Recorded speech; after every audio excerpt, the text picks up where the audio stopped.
Two the district election officer comma Birbhum. এই জায়গাটা যাদের বর্ধমান হবে, মানে কর্মস্থল যে ডিস্ট্রিক্টে অবস্থিত সেই ডিস্ট্রিক্টের নামটা দেব। সাবজেক্টের জায়গায় এটা শো কজ লেটারের উত্তর, তাই আমি এভাবে লিখেছি showing the cause of absence in the first second election training. প্রথম বা দ্বিতীয় যে ইলেকশন ট্রেনিংয়ে তুমি অ্যাবসেন্ট ছিলে সেই ইলেকশন ট্রেনিংটা লিখবে, মানে ফার্স্ট থাকলে ফার্স্ট, সেকেন্ড থাকলে সেকেন্ড। স্যার, ম্যাডাম, এবার এখানে নিজের নাম, মানে যাকে শোকজ করা হয়েছে তার নাম। অ্যান এমপ্লয়ি অফ, কর্মস্থলের নাম, মানে এখানে স্কুল হলে স্কুলের নাম, বা অন্য কোনো ইনস্টিটিউট হলে বা যাই হবে তার নাম হবে এখানে। Want to draw your kind attention to the fact that I am sent a show cause letter for not attending election training। এই পর্যন্ত লিখব। লেখার পরে এই জায়গাটা থেকে পাল্টে যাবে, মানে এটাকে আমি 1 নাম্বার দিয়ে রাখলাম। এই কারণে শো কজ করা হয় সাধারণত, সেই পসিবল 2-1টা কারণ আমি এখানে লিখেছি।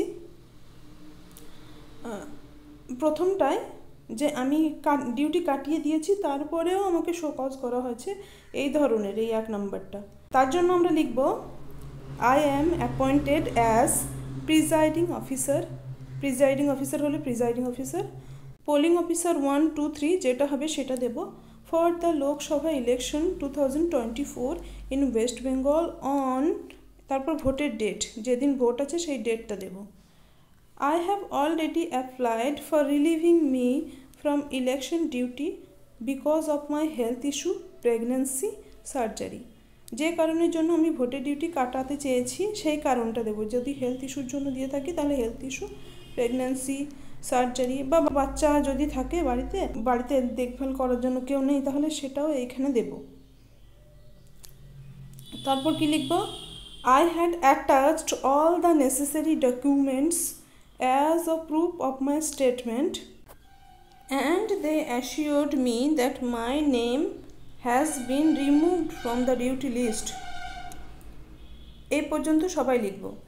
তারপরে এটা সেকেন্ড একটা রিজন হিসেবে এইটা লিখছি, I have not received any appointment।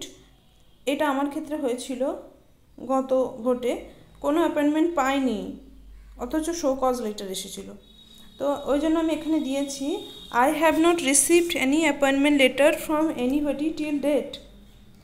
I was totally unaware about this training but suddenly received this show cause letter which is just like a bolt from the blue। এটা দ্বিতীয় কারণ দিতে পারি, তাহলে ওটা গেল প্রথম কারণ, এটা দ্বিতীয় কারণ।